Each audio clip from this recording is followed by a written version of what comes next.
Assalamualaikum warahmatullahi wabarakatuh. Selamat siang, salam sejahtera bagi kita semua.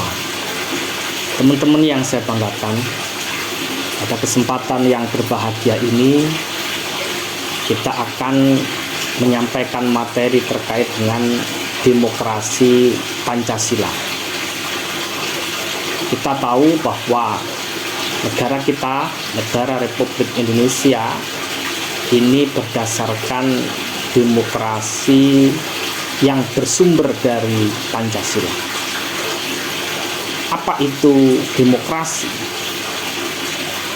Secara etimologis, demokrasi itu berasal dari bahasa Yunani, yaitu demos, yang memiliki arti rakyat, dan kratos yang berarti pemerintahan atau kekuasaan. Artinya apa? Demokrasi memiliki arti pemerintahan rakyat atau kekuasaan rakyat. Jadi kekuasaan tertinggi di negara demokrasi itu ada di tangan rakyat.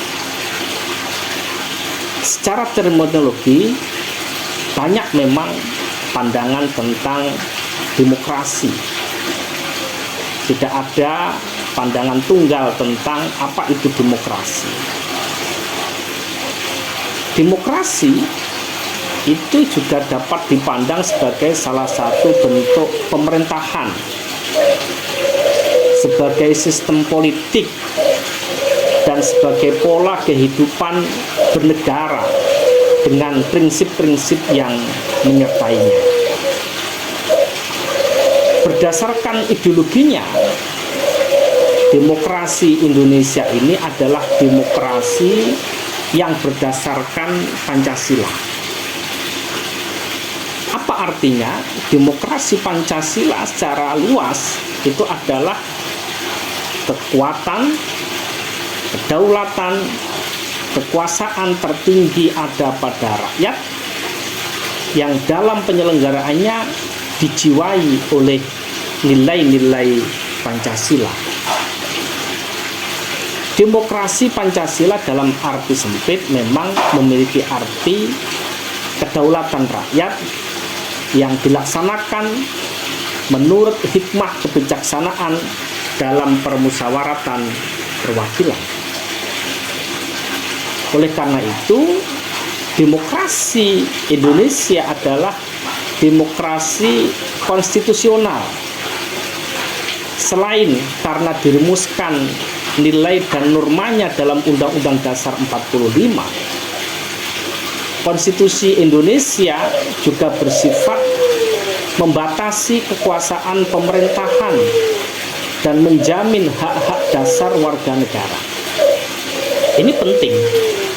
Ketika beberapa waktu yang lalu ada rumor adanya presiden sampai 3 periode. Ini tidak bisa, karena demokrasi Indonesia, demokrasi yang ada di negara Indonesia, konstitusi Indonesia itu membatasi kekuasaan pemerintahan sekaligus menjamin hak-hak dasar warga negara. Praktek demokrasi Pancasila ini berjalan sesuai dengan dinamika perkembangan kehidupan kenegaraan Indonesia. Prinsip-prinsip demokrasi Pancasila secara ideal ini telah terumuskan, dan sekarang ini dalam tataran empirik pasti mengalami pasang surut. Oleh karena itu, di dalam pelaksanaan demokrasi Pancasila, kita harus memahami, mengetahui bagaimana demokrasi yang menjadi kesepakatan para pendiri bangsa ini harus kita kawal dengan baik dan benar. Paling tidak ada 10 pilar demokrasi Pancasila. Ada 10 pilar demokrasi Pancasila. Apa 10 pilar demokrasi Pancasila itu? Yang pertama adalah demokrasi berdasarkan ketuhanan yang Maha Esa. Apa maksudnya? Seluk-beluk sistem serta perilaku dalam penyelenggaraan kenegaraan Republik Indonesia harus taat asas, konsisten, atau sesuai dengan nilai-nilai dan kaidah-kaidah dasar ketuhanan yang Maha Esa. Ingat, negara kita adalah negara yang berketuhanan yang Maha Esa. Maka demokrasi kita sesuai dengan pilar demokrasi Pancasila adalah demokrasi berdasarkan ketuhanan yang Maha Esa. Yang nomor 2, demokrasi dengan kecerdasan. Apa artinya demokrasi dengan kecerdasan? Demokrasi yang mengatur dan menyelenggarakan demokrasi menurut Undang-Undang Dasar 45 itu bukan dengan kekuatan naluri, bukan dengan kekuatan otot atau dengan kekuatan massa semata, tetapi pelaksanaan demokrasi itu justru lebih menuntut kecerdasan rohani, kecerdasan akliyah, kecerdasan rasional, dan kecerdasan emosional. Maka demokrasi yang kita jalankan itu tidak kemudian dengan otot, dengan perang, dengan kemudian berkelahi, tetapi lebih kepada demokrasi, kecerdasan rohani, kecerdasan akliyah, rasional lebih dikedepankan. Yang nomor 3, ada namanya demokrasi yang berkedaulatan rakyat. Apa artinya? Kekuasaan tertinggi ada di tangan rakyat. Secara prinsip, rakyat yang memiliki, memegang kedaulatan ini. Dalam batas-batas tertentu, kedaulatan rakyat itu dipercayakan kepada wakil-wakil rakyat di MPR, baik DPR, DPRD, DPD. Ini adalah kekuasaan atau demokrasi yang berkedaulatan rakyat yang diwakilkan, ya, dipercayakan kepada wakil-wakil kita yang ada di MPR. Maka suara yang didengungkan oleh DPR kita, DPRD kita, DPD kita, hakikatnya adalah suara kita, karena kita sudah mewakilkan suara kita itu kepada mereka. Yang nomor 4 adalah demokrasi dengan rule of law. Apa artinya? Kekuasaan negara Republik Indonesia itu harus mengandung, melindungi, serta mengembangkan kebenaran hukum. Bukan demokrasi ugal-ugalan, bukan demokrasi dagelan, dan bukan demokrasi manipulatif. Artinya apa? Tidak bisa kemudian hanya segelintir orang, kemudian demokrasi yang sudah kita bangun ini hanya dipakai untuk memanipulasi kelompok tertentu. Demokrasi kita adalah demokrasi dengan rule of law. Kekuasaan negara itu memberikan keadilan hukum, legal justice, bukan demokrasi yang terbatas pada keadilan formal dan pura-pura saja. Tidak boleh terjadi di negara kita. Kekuasaan negara itu menjamin kepastian hukum, bukan demokrasi yang membiarkan kesemrawutan atau anarki. Kekuasaan negara itu mengembangkan manfaat atau kepentingan hukum seperti kedamaian dan pembangunan, bukan demokrasi yang justru mempolerkan fitnah dan bejatan atau menciptakan perpecahan, permusuhan, dan kerusakan. Maka demokrasi kita adalah demokrasi yang didasarkan kepada prinsip-prinsip keadilan, rule of law, hukum di atas daripada segala-galanya. Yang nomor 5 adalah demokrasi dengan pembagian kekuasaan.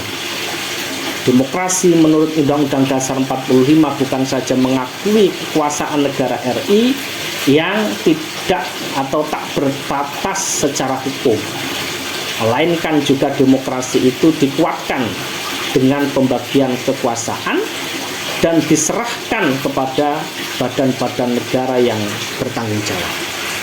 Jadi demokrasi menurut Undang-Undang Dasar 45 adalah mengenal semacam check and balance. Ada eksekutif, ada legislatif, sekaligus ada yudikatif di sana. Sekaligus pembagian-pembagian itu harus sesuai dengan rel koridor yang sudah ditentukan. Yang nomor 6 adalah demokrasi dengan hak asasi manusia. Demokrasi menurut Undang-Undang Dasar 45 adalah mengakui hak asasi manusia yang tujuannya bukan saja menghormati hak asasi tersebut, melainkan lebih daripada itu untuk meningkatkan martabat dan derajat manusia seutuhnya. Setiap manusia memiliki hak asasi manusia, dan hak asasi manusia itu harus kita junjung secara bersama.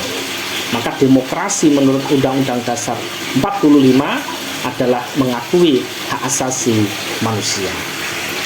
Yang nomor 7 adalah demokrasi dengan pengadilan yang merdeka. Demokrasi menurut Undang-Undang Dasar 45 adalah menghendaki diberlakukannya sistem pengadilan yang merdeka, yang independen, yang memberi peluang seluas-luasnya kepada semua pihak yang berkepentingan untuk mencari dan menemukan hukum yang seadil-adilnya. Di muka pengadilan yang merdeka, penggugat dengan pengacaranya, penuntut umum dan terdakwa dengan pengacaranya mempunyai hak yang sama untuk mengajukan dalil-dalil, fakta-fakta, saksi-saksi, alat pembuktian, dan lain sebagainya. Artinya apa? Di depan hukum, demokrasi kita itu sama. Tidak ada kemudian ketika ada permasalahan hukum di sana, anak pejabat menjadi lebih terhormat, lebih diprioritaskan dibanding dengan yang lain. Tidak ada di dalam demokrasi dengan pengadilan yang merdeka. Sama di depan hukum, siapapun orang itu di depan hukum adalah sama. Yang nomor 8 adalah demokrasi dengan otonomi daerah. Otonomi daerah merupakan pembatasan terhadap kekuasaan negara, khususnya kekuasaan legislatif dan eksekutif di tingkat pusat, dan lebih khusus lagi pembatasan atas kekuasaan presiden. Undang-Undang Dasar 45 secara jelas memerintahkan dibentuknya daerah-daerah otonomi besar dan kecil yang ditafsirkan dengan daerah otonom 1 dan 2. Dengan peraturan pemerintah, daerah otonom itu dibangun dan disiapkan untuk mampu mengatur dan menyelenggarakan urusan-urusan diri yang diserahkan oleh pemerintah pusat kepadanya.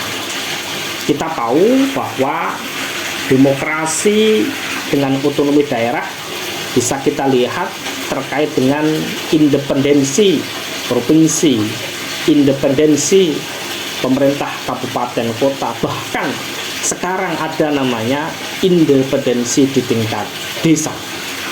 Inilah bentuk daripada demokrasi dengan otonomi daerah. Yang nomor 9 adalah demokrasi dengan kemakmuran.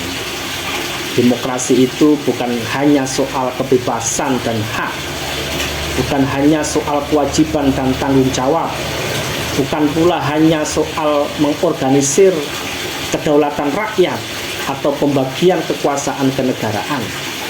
Demokrasi itu bukan pula hanya soal otonomi daerah dan keadilan.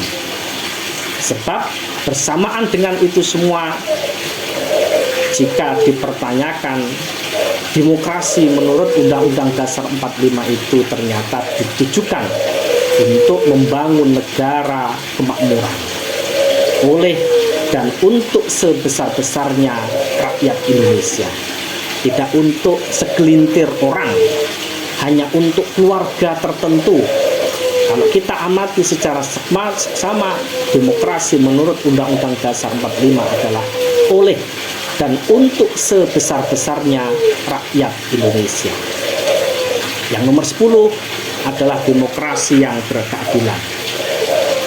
Sosial demokrasi menurut Undang-Undang Dasar 45 adalah menggariskan keadilan sosial di antara berbagai kelompok, golongan, dan lapisan masyarakat.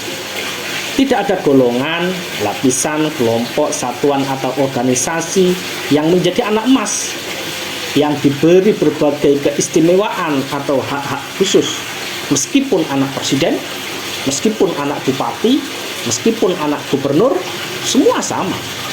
Tidak ada